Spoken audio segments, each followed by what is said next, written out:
ওয়ালাইকুম আসসালাম। আন্টি আপনার বাচ্চা কোথায়? আমার বাচ্চা তো নাই। কোথায়? নাই তো আমার বাচ্চা। কোথায় গেছে? আমার বাচ্চা ঘুমাচ্ছে। কোন রুমে? আছে একটা রুমে ঘুমাচ্ছে। দেখান তো।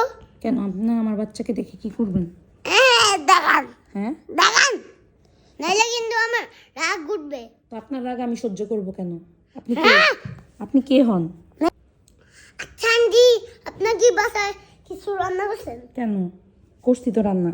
কি রান্না করছেন? পোলাও মাংস। রান্না করছে আলু ভাজি, আবার পোলাও মাংস। তুই দেখছস আমি আলু ভাজি রাঁধছি? হ্যাঁ হ্যাঁ, হ্যাঁ। আমি পোলাও মাংস রাঁধছি। আলু ভাজি রান্না করছে, আবার মিথ্যা কথা হবে। খায় খালি আলু ভাজি, আর আমার কয় খালি এই পোলাও মাংস। তুই তো আলু ভাজি খাস। আই তুই কি পোলাও মাংস খাস? তুই পোলাও মাংস খাস না দেখে তো আমি আলু ভাজি রান্ধি। কারণ আমি আলু ভাজি রান্না করবো না। মিথ্যা কথা কই আদিম। আর কি? মিথ্যা কথা আর ভাত নাই।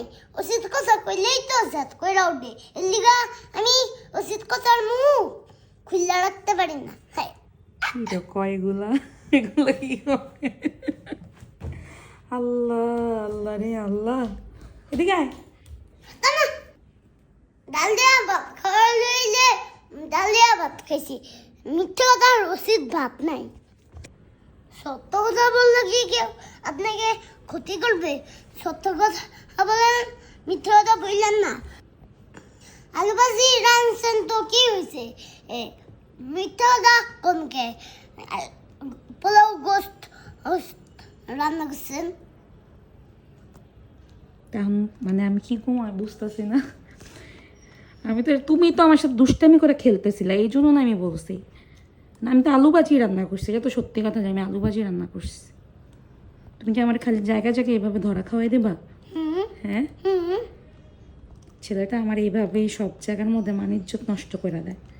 কোনো জায়গায় কোনো একটা কথা বলবো সবার সামনে, সেইভাবে হচ্ছে যে আমার ধরা খাওয়াই দেয়। ফাজিল। এই লাফায় না, সোফাতে লাফায় না।